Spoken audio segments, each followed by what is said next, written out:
میں نے سنا ہے السلام علیکم میرے یہاں کے دوستو، متعلق آپ کے لیے کئی لوگوں نے مجھ سے کہا کہ موڑاسا کے لوگ بڑے عقیدت مند لوگ ہیں جوان سے سنیں اور بڑے بڑے علماء سے وابستہ رہے، مشائخ سے، لیکن حالیہ دنوں میں ان کے اندر صلح کلیت آ رہی ہے۔ صلح کلیت کا مطلب کیا ہے؟ ارے یہ بھی اچھا وہ بھی اچھا، یعنی کانگریس بننے والے سب کو لے کر کے چلنا، وہ الگ کانگریس ہے، یہاں الگ کانگریس ہے۔ میرے عزیزو، در حقیقت یہ منافق کا دوسرا نام ہے۔ منافق جو کبھی ادھر نظر آئے کبھی ادھر نظر آئے۔ میرے عزیزو، آپ سے تو میں کہوں گا کم از کم آپ کو یہ زیب نہیں دیتا کہ در در کی ٹھوکریں کھاؤ، اس کو راضی کرو۔ اپنا سب کچھ گنبد خضرا کل بھی تھا اور آج بھی ہے، میرے نبی سے میرا رشتہ کل بھی تھا اور بتلا دو گستاخ نبی کو غیرت سنی زندہ ہے، ان پہ مر مٹنے کا جذبہ کل بھی تھا۔ اور مجھے اس بات کا اعتراف ہے کہ اتنی جلال بھری اور گرجدار آواز کے بعد اب میری آواز کی کوئی حیثیت نہیں ہے۔ جامی میاں صاحب جس طرح سے گرجتے ہیں، نہ میرے پاس اتنی آواز ہے نہ اتنا مضبوط گلا ہے، وہ ان کو زیب دیتا ہے۔ ہاں، لیکن میں نے سنا ہے سیدنا ابو بکر صدیق رضی اللہ تعالیٰ عنہ کا تیر کا نشان کبھی خطا نہیں جاتا تھا، بڑا سٹیک نشانہ تھا۔ میں نے یہ محسوس کیا ہے کہ جب بھی ہم کہیں نشانہ لگاتے ہیں برابر کتوں کو پہنچتا ہے۔ اتنا تو ہے، ہم بہت زیادہ گرج تو نہیں پاتے تقریر کے ذریعے سے۔ ناظم بھی صحیح کہہ رہے تھے، نہ ہمارے تقریر میں جملوں کی رمق دمق کچھ نہیں ہے۔ ہاں، بس یہ ہے حضور پاک صلی اللہ تعالیٰ علیہ وسلم کی، ان کے دربار کی چاکری اور نوکری بزرگوں نے ہماری گتھی میں ڈالا۔ ماؤں سے ہم نے صرف دودھ نہیں پیا، حضور کی محبت بھی پیا ہے۔ تو اب بات کریں گے تو حضور پاک صلی اللہ تعالیٰ علیہ وسلم کی عزت کے لیے بات کریں گے۔ عزیزان گرامی وقار، ہم آج جن حالات کے شکار ہیں، بہت سارے لوگوں نے تمہیں نروس بنا رکھا ہے کہ تمہارے پاس کچھ نہیں ہے، اور آلریڈی یہ بہت سارے احساس کمتری کے شکار ہو گئے۔ میں اس طرح کا قائل نہیں ہوں، برائیاں بہت ساری ہیں ہمارے اندر، اس کی اصلاح ہوگی، لیکن اس کا مطلب یہ نہیں ہے کہ امت پوری ختم ہو گئی۔ تمہارے پاس کوئی دولت ہی نہیں ہے، تم بکھرے ہوئے ہو، ٹوٹے ہوئے ہو، نہیں، میں اس کا قائل نہیں ہوں۔ آج بھی ہمارے پاس بہت بڑی دولت ہے۔ اقبال نے 100 سال پہلے کہا تھا، ذرا نم ہو تو بڑی زرخیز ہے مٹی یہ ساقی۔ مایوس نہیں ہوں میں اپنی کشت ویراں سے اقبال، ذرا نم ہو تو بڑی زرخیز ہے یہ مٹی۔ یعنی سب کچھ آج دنیا ہمیں بتا رہی ہے، یہ صرف اور صرف تمہیں احساس کمتری کی بیماری میں لانے کے لیے۔ ہوتا یہ ہے کہ آدمی کو میدان جنگ میں جانے سے پہلے اگر یہ بتا دیا جائے کہ تیرے ہاتھ خراب ہیں، تیرے پیر خراب ہیں، تیرا دماغ بھی صحیح نہیں ہے، تو وہ بیچارہ شک میں اپنے آپ کو ہی کمزور محسوس کر کے پیچھے بھاگ جاتا ہے۔ اکثر ایسا ہو رہا ہے، اس قوم کو بار بار یہ کہہ کر ڈرایا جا رہا ہے کہ تم بکھرے ہوئے ہو، ٹوٹے ہوئے ہو، تمہارے پاس کچھ نہیں، اور یہ کام صلح کلی زیادہ کرتے ہیں۔ جماعت کے اندر موجود غدار یہ کام زیادہ کرتے ہیں، مگر ہمارا مشن یہ ہے کہ ہمارے پاس آج بھی وہ دولت موجود ہے جو پوری دنیا کو ہلا سکتی ہے، اور دیکھا بھی ہے، ہم نے دیکھا بھی ہے، صرف اپنے علاقے میں نہیں، یورپ کی سرزمین کو بھی ہلتے ہوئے دیکھا جب خادم حسین ویل چیئر پر بیٹھ کر لبیک پکارتا تھا۔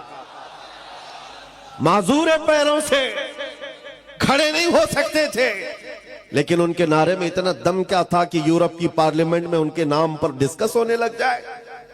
پتہ یہ چلا کہ کوئی تو دولت ہے جو آج بھی پوری کائنات کو ہلاتی ہے، کوئی تو دولت ہے تمہارے پاس۔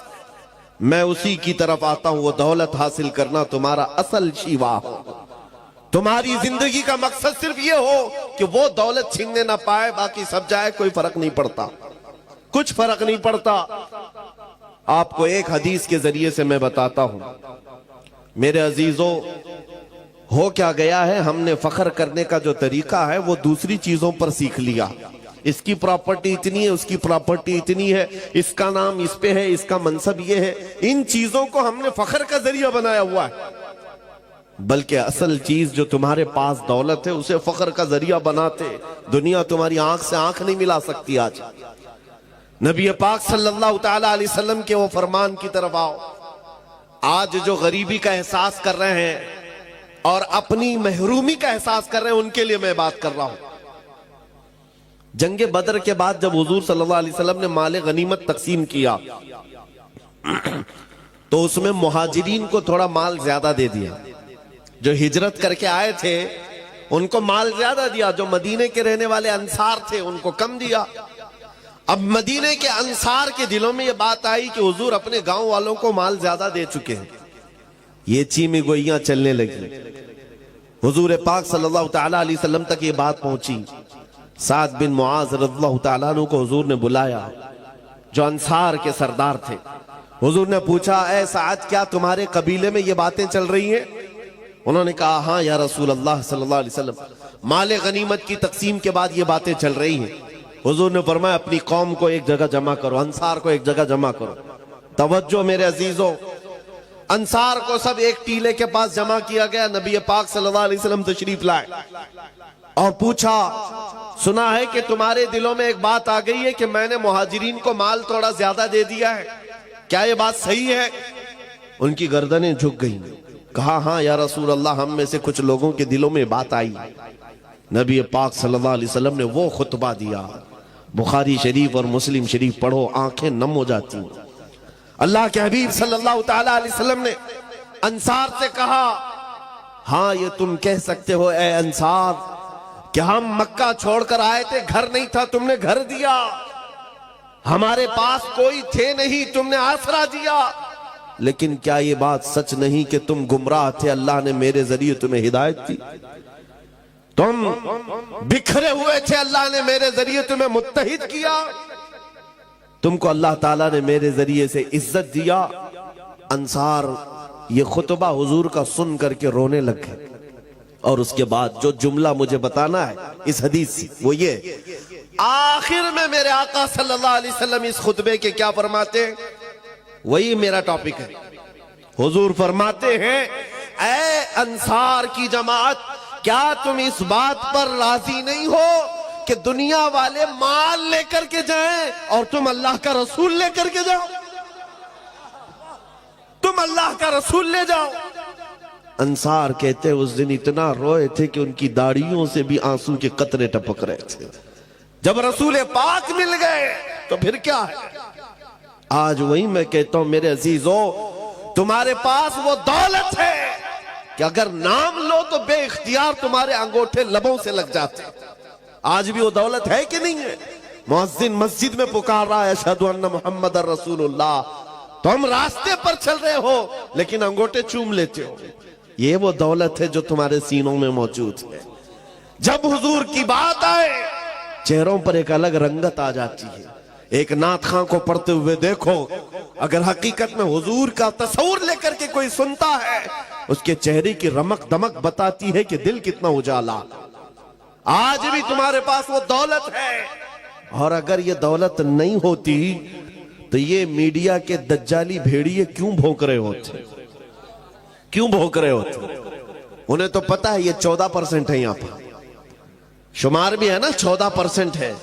ہمارے لیے Sri Krishna report, Sachar committee report, سب کچھ ہے ان کے پاس. جو 10 سال سروے کیے ہوئے ججز نے رپورٹ پیش کیا ہے سپریم کورٹ کو کہ مسلمانوں کی حالت دلتوں سے بھی نیچے ہے. بیکورڈ ہیں یہ لوگ، ایجوکیشن میں کم ہے، مال میں بھی کم ہے، عہدوں میں بھی کم ہے، ڈپارٹمنٹ میں بھی نہیں ہے، فوج میں بھی نہیں ہے. یہ رپورٹیں کیا یہ میڈیا کے دجال نہیں پڑھتے؟ سب پتا ہے، سب پتا ہے. لیکن بار بار ہم پر بھوکتے کیوں ہیں؟ کبھی سوچا آپ نے جو قوم اپنا ایک ڈھنگ کا لیڈر نہیں رکھتی، جو قوم کے پاس اتحاد نہیں ہے، یہ میڈیا 24 گھنٹے اس قوم کو نشانے پر رکھا کیوں ہے؟ بات صرف یہ ہے کہ تم کہتے ہو ہمارے پاس کچھ نہیں، وہ بار بار کہتے ہیں تیرے پاس کچھ ہے، تیرے پاس کچھ ہے. تم بار بار کہتے ہو ہم لٹے ہوئے ہیں، وہ کہتے نہیں تم بڑے ڈراؤنے ہو، تمہارے پاس کچھ ہے، جس کو اقبال کہتا ہے کچھ بات تو ہے کہ مٹتی نہیں ہستی ہماری، کچھ بات تو ہے کہ مٹتی نہیں ہستی ہماری، صدیوں رہا ہے دشمن دور زماں ہمارا، توحید کی امانت سینوں میں ہے ہمارے، آسان نہیں مٹانا نام و نشاں ہمارا۔ میرے عزیزو، جس دولت کو میں آپ کے سامنے رکھ رہا ہوں وہی ہمارے فخر کا ذریعہ ہے۔ اقبال نے تو دین کی ڈیفینیشن جو کی ہے وہ کیا ہے؟ ٹوپیاں لگا کر گھومنا دین نہیں، داڑیاں سجا کر کے گھومنا اسی کو دین نہیں کہا جاتا، جبوں کو دین نہیں کہا جاتا۔ دین کیا ہے؟ بمصطفیٰ برساں خیش کے دی ہماؤس، اپنے آپ کو نبی کے قدموں تک پہنچا دے، دین اسی کا نام ہے۔ دین یہی ہے، گر بہو نہ رسیدی تمام ابو لہبیز، اور اگر حضور تک نہیں پہنچ سکا تو زندگی ابو لہب کی طرح۔ صلح کلیت کا کیڑا جنہیں کاٹا ہے ان کو میں بتاتا ہوں۔ حضور پاک صلی اللہ تعالیٰ علیہ وسلم کے لیے صحابہ کا جذبہ کیا تھا؟ صحابہ کس بات کو عین ایمان سمجھتے اور عین حیات سمجھتے؟ زندگی کا بھی مقصد وہی ہے۔ کیا تھا؟ ایک انس بن نزیر صحابی رسول ہیں، جانتے ہو اس بات میں مشہور تھے کہ ان کی بیوی سے ان کو کمال درجے کا عشق تھا، محبت تھی، بہت محبت کرتے تھے اپنی بیوی سے۔ لیکن رسول پاک کے صحابی بھی ہیں، حضور پاک صلی اللہ علیہ وسلم ان کے گھر آئے ہیں، دوپہر کا وقت ہے، انس بن نزیر حضور کی مہمان نوازی کر رہے ہیں۔ مکہ سے کوئی ایک قاصد آیا خط لے کر کے حضور کے پاس، حضور پاک کے پاس پیش کیا، رسول اللہ صلی اللہ علیہ وسلم بڑا رازدار خط ہے۔ حضور نے لیا، انس بن نزیر کو دیا، کہا کہ پڑھو انس کیا ہے اس میں، سناؤ۔ انس بن نزیر نے خط کھول کر کے سنایا۔ مکہ والے جنگ کی تیاریاں کر رہے تھے، ان کے جنگی حالات کو خط میں بیان کیا گیا تھا۔ نبی پاک صلی اللہ تعالیٰ علیہ وسلم نے خط کو بند کر کے کہا، انس یہ تیرے اور میرے بیچ راز ہے، تیرے اور میرے بیچ راز ہے۔ حضور نے جیسی فرمایا، انس بن نزیر نے گردن جھکا لی۔ اللہ کے نبی صلی اللہ تعالیٰ علیہ وسلم باہر نکل کر تشریف لے گئے۔ تھوڑی دیر کے بعد ان کی بیوی اندر سے باہر آتی ہے، کہتی ہے، انس کیا بات چل رہی تھی تمہارے اور حضور کے بیچ میں؟ انس بن نزیر جو کمال درجے کا عشق کرتے تھے، محبت کرتے تھے بیوی، کہتے خبردار وہ رسول اللہ کا راز، اس میں تم بیچ میں مت آنا۔ کمال ایمان ہے یہ، عشق کو ایک طرف رکھو، حضور کی ذات الگ ہے۔ جہاں نبی کی بات آئے، بیوی نے کہا مجھے بھی تو سناؤ کیا بات ہے، میں تمہاری اتنی قریبی ہوں۔ کہا سب ٹھیک ہے، حضور نے فرمایا راز ہے۔ بیوی نے ہنس کر کے کہا، انس بن نزیر کیا چھپاتے ہو، دیوار کے پیچھے سے میں نے سن لیا ہے، مکہ سے خط آیا ہے، جنگ کی تیاریاں ہو رہی ہیں۔ بیوی نے تو سن لیا تھا۔ انس بن نزیر نے کیا کہا جانتے ہو؟ کہا کچھ نہیں، سیدھے جا کر گردن پکڑ لی اپنی بیوی کی، جس سے کمال درجے کی محبت کرتے تھے، گردن پکڑ لیا۔ کہا اس وقت تک گردن سے تیرے ہاتھ نہیں ہٹاؤں گا جب تک رسول اللہ کا فرمان نہیں آئے گا، کیونکہ یہ میرے اور نبی کے درمیان راز تھا، تو نے سن لیا تو کہیں اللہ مجھ پر عذاب نہ بھیج دے کہ نبی کے راز کو افشا کیا ہے اپنے عشق اور اپنی محبت کی بنیاد پر۔ اور گردن پکڑ کر کے لے آئے حضور تک، حضور پاک صلی اللہ تعالیٰ علیہ وسلم کے پاس لائے۔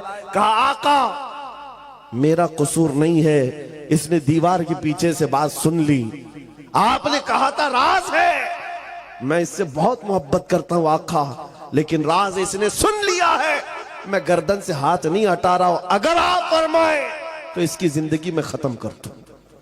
اللہ کے نبی صلی اللہ علیہ وسلم نے فرمایا، انس وہ میری صحابیہ ہے، وہ عام عورت نہیں تھی، صحابیہ تھی، چھوڑ دو، جس طرح تم رازدار ہو ویسے ہی وہ بھی رازدار۔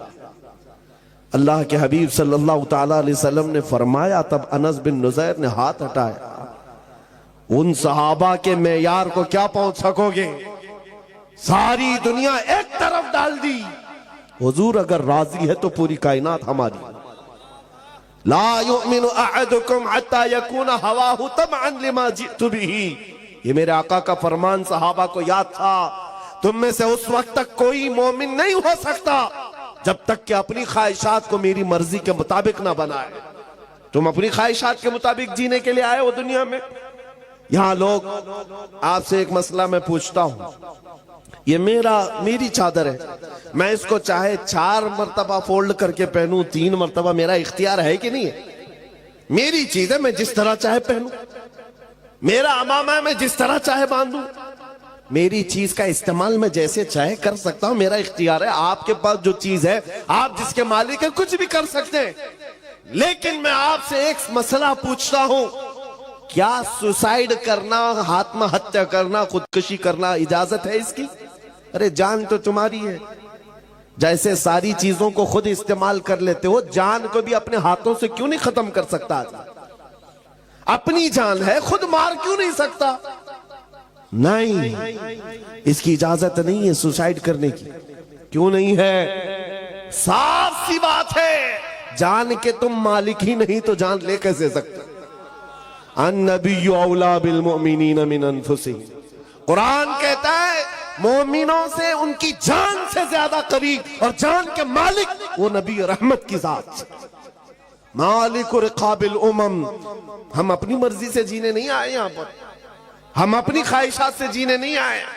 جو یہ کہتا ہے وہ جھوٹا ہے اور وہ دھوکے میں پڑا ہوا آدمی ہے. مولانا صاحب ابھی تو انجوائے کرنے دو, تھوڑا بہت انٹرٹین کرنے دو, جوانی ہے. تم نے اپنے دل کی سنی میرے عزیز, شاید ہو سکتا ہے تم نے غیروں کو دیکھا ہو اور ان کے پیچھے چل پڑے. عیسائی ناچتے ہیں, شراب پیتے ہیں, ہندوؤں کے ہاں الگ تہوار آتے ہیں, اتنے الگ الگ قسم کے ان کے ہاں بھنگڑے ہوتے ہیں, میں کیوں نہ کروں؟ شیر چلا کتے کی چال, اپنی چال بھول گیا. تم کو نبی رحمت صلی اللہ علیہ وسلم کی امت میں بنایا گیا اور رب نے خیر امت کا لقب تمہیں دیا. تمہیں کتوں کو دیکھنے کے لیے نہیں بھیجا گیا, تمہیں خالد بن ولید کو دیکھنے کے لیے بھیجا گیا ہے. صلاح الدین ایوبی کو دیکھو, مصطفیٰ کریم کے قدموں کو دیکھو. اپنے سے نیچوں کو دیکھو گے تو نیچے بنتے چلے جاؤ گے, اوپر دیکھو اللہ تمہیں بلندی پر لے جائے گا. اوپر دیکھو. اپنی خواہشات سے ہم جینے نہیں آئے ہیں. ہمیں جو کرنا ہے یہاں پر, ایک بات میں بتاتا ہوں, صوفیہ اکرام کا ایک مسلک ہے, جب وہ کسی کی تربیت کرتے مجاہدے کرواتے. مجاہدے ہیں, مراقبے ہیں, محاسبے ہیں, مکاشفے ہیں, یہ منزلیں ہیں وہاں پر. پہلے کھانے کو ترک کروایا جاتا ہے, دنیا کی خواہشات نکالی جاتی ہے, نیند کم, بولنا کم, کھانا کم, بہت کچھ وہاں تربیتیں ہوتی. لیکن ایک منزل ہے مراقبے کی, مراقبہ. یہ کیا ہوتا ہے مراقبہ معلوم ہے؟ حضرت جنید بغدادی رحمت اللہ تعالی علیہ نے فرمایا مراقبہ کرو, اور جس کا مراقبہ مکمل ہو گیا وہ اللہ کا ولی بن گیا. مراقبہ کیا ہے سننا چاہیں گے آپ؟ بہت آسان عمل دے رہا ہوں, بہت آسان عمل. مجاہدے میں بہت لمبی نمازیں ہیں, رات بھر کھڑے ہو کر استغفار کرتے رہو. مجاہدے. مراقبہ بہت آسان ہے. کیا ہے؟ بس آنکھ بند کر کے خاموش تھوڑی دیر بیٹھ جانا, بس یہی مراقبہ ہے, کچھ نہیں ہے اس میں. مراقبہ آنکھ بند کر خاموش بیٹھنا. 5 منٹ بیٹھو کہ 10 منٹ بیٹھو, گھنٹہ بھر بیٹھو, تمہارا اختیار, لیکن تھوڑی دیر خاموش بیٹھنا ہے. 5 منٹ بیٹھو, 10 منٹ بیٹھو, خاموش, کسی کی فکر نہیں. لیکن اب سوال یہ بنتا ہے, جب بندہ آنکھ بند کر خاموش بیٹھ جائے تو اس کا دماغ خاموش نہیں رہتا, چلتا رہتا ہے, کچھ نہ کچھ تو سوچ آتی ہے. ارے وہ کہیں پہ بھی تنہا بیٹھے تو اس کی عقل کے گھوڑے دوڑتے رہتے ہیں, وہ خاموش نہیں ہو سکتے. حضرت جنید بغدادی سے پوچھا گیا کہ مراقبے میں اگر تھوڑی دیر خاموش بیٹھنا ہی عبادت ہے اور سوچ آتی رہے تو کیا سوچے؟ سوچوں پر تو پہرا نہیں لگا سکتے. آپ نے فرمایا ہاں بالکل صحیح, سوچوں پر تم پہرا نہیں لگا سکتے, روک کنٹرول نہیں کر سکتے. ایک بات سوچنا ہے تمہیں مراقبے میں, ایک بات بار بار سوچنا ہے. پوچھا گیا کیا سوچنا ہے؟ کہا بس اتنا سوچنا ہے کہ مجھے اس دنیا میں کیوں پیدا کیا گیا, بس یہی چیز سوچنا ہے مراقبے میں. میں یہاں کیوں آیا, مجھے کیوں پیدا کیا گیا, یہ میری زندگی کیوں دی گئی ہے؟ یہ سوچتے رہو، بار بار سوچتے رہو، مراقبے میں یہی سوچتے رہو، پھر کیا ہوگا؟ حضرت جنید فرماتے ایک وقت آئے گا تیرا ضمیر پکار کر خود ہی جواب دے گا تو کیوں آیا، تیرا دل پکار کر جواب دے گا تو کیوں آیا ہے۔ میں مثال میں بتاؤں، جس کا مراقبہ کمپلیٹ ہو گیا وہ کیا جواب دیتا ہے؟ بیٹھ کر کے روزانہ سوچتا ہو میں کیوں آیا، میری زندگی کیوں ملی، مجھے حیات کیوں دی گئی، مجھے کیوں بھیجا گیا، روز سوچتا رہے۔ ایک دن اس کا مراقبہ کمپلیٹ ہوتا ہے تو دل اس کا پکار کر کہتا ہے زندگی یہ نہیں کسی کی کسی کے لیے، زندگی ہے نبی کی نبی کے لیے، نہ سمجھ مرتے ہیں زندگی کے لیے، جینا مرنا ہے سب کچھ نبی کے لیے۔ جس کا مراقبہ کمپلیٹ ہو گیا، تاج الشریعہ نے پکار کر کہا تھا زندگی یہ نہیں ہے کسی کی، ہاں زندگی ہے نبی کی۔ یہ ضمیر پکار کر خود جواب دیتا ہم کیوں آئے۔ اور اعلیٰ حضرت کا مراقبہ ہوا ہوگا، تب انہوں نے کیا کہا تھا؟ دہن میں زبان تمہارے لیے، بدن میں ہے جان، اور ہم آئے یہاں اٹھے بھی وہاں۔ ضمیر پکار کر کہہ رہا ہے ہم اپنے لیے نہیں آئے ہیں یا رسول اللہ، جینا مرنا تمہارے لیے، حضور کے لیے آئے ہیں۔ اسی امام نے کہا تھا لا یؤمن، اسی امام نے کہا الا لا ایمان لمن لا محبت لا، اس کا تو ایمان بھی نہیں جس کے سینے میں ان کی محبت نہیں۔ عزیزان گرامی وقار، زندگی کا مقصد سمجھو۔ قرآن میں بھی اللہ فرما رہا ہے فحسبتم انما خلقناکم عبثا، تم کیا یہ گمان کر کے بیٹھے ہو کہ ہم نے تم کو بیکار پیدا کیا ہے؟ اللہ نے کسی کو بیکار نہیں پیدا کیا۔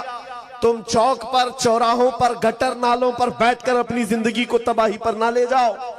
تمہارا ایک ایک لمحہ قیمتی ہے نوجوانوں، تمہاری زندگی بڑی قیمتی ہے۔ صحابہ کی زندگی کو دیکھو، اللہ اکبر۔ تمہیں ایسا لگتا ہے کہ ہم کچھ سخت بولتے ہیں۔ ایک گاؤں گیا تھا، کچھ لوگوں کو ڈر لگتا بھی ہے، تو سیکریٹری صاحب تھے گاؤں کی کمیٹی کے، کان میں مجھے کہتے ہیں حضرت وہ تھوڑا سا شہادت پہ وغیرہ بیان مت کیجئے، بچے بہت اکسا ہو جاتے ہیں، بچے بہت زیادہ الگ مائنڈ کے ہو جاتے ہیں۔ میں 1.5 گھنٹہ شہادت پہ ہی بیان کی، کہا جس چیز کو تم اپنی قوم سے چھیننا چاہتے ہو میں وہ دینا چاہتا ہوں۔ تمہیں کیا پتا ہے شہادت کی لذت کیا ہے؟ غیروں کے تلوے چاٹنے والوں کو کیا خبر ہے؟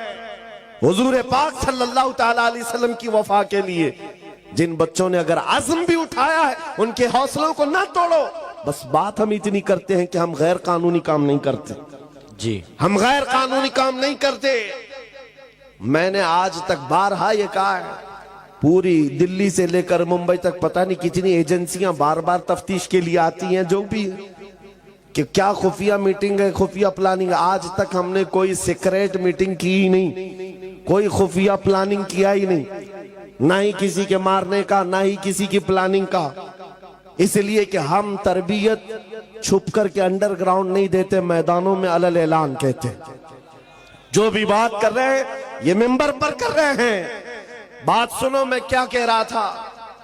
حضور پاک صلی اللہ تعالیٰ علیہ وسلم کے لیے اگر آپ یہ سمجھتے ہو کہ ابھی میری جوانی ہے، میں جوانی میں ابھی عیش کروں گا، آپ مدینے کے اس دولہے کے بارے میں کیا کہو گے جس کی آج ہی شادی ہوئی؟ سیدنا حنظلہ اپنی دلہن کو لے کر گھر آئے ہیں، رات شب عروسی منا رہے، سہاگ رات ہے۔ یہ ایک مرد کے لیے زندگی کی خوبصورت رات کہی جاتی، اس کے ارمانوں کی رات ہے، دلہن کے ساتھ شب وصال میں ہے۔ باہر کسی نے ڈھنڈورا اور ندا دی، یا ایھا المسلمون قال رسول اللہ صلی اللہ علیہ وسلم اذهبوا الى الجہاد فی مرضات اللہ۔ اے مسلمانوں، اللہ کے رسول نے فرمایا ہے جہاد کی طرف نکلو اللہ کی رضا کے لیے۔ احد کے میدان کی طرف حضور پاک تشریف لے جا رہے ہیں۔ بستر چھوڑ کر آج کا دولہا اٹھ گیا، رات کو اٹھا، اپنی شریک حیات سے کہا الوداع، چاہو تو طلاق لے لو، بقیہ زندگی عدت کے بعد کسی اور سے نکاح کر لے لو، یا پھر اللہ کی مرضی پر قائم رہو۔ خاتون وہ نہیں تھی